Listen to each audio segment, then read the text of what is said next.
চিটাগং জনতা TV আপনার পাশে সব সময়। শুরুতেই খেলার সংবাদ।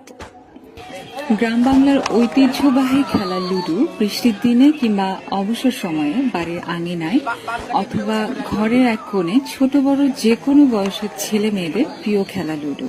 এই খেলাটি কম সময়ে বিনোদন ও একে অপরের মধ্যে ভ্রাতৃত্ববোধ তৈরি করতে সাহায্য করে।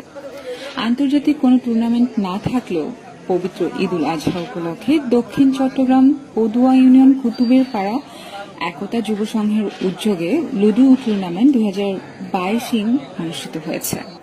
টুর্নামেন্টে 16টি দল অংশগ্রহণ করে।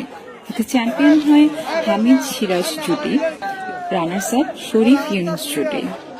টুর্নামেন্ট আয়োজক মোহাম্মদ মাহফুজুর রহমান রানা ও আরিফুল ইসলামের পরিচালনায় আমন্ত্রিত অতিথি হিসেবে উপস্থিত ছিলেন মোহাম্মদ ইমরান, স্যার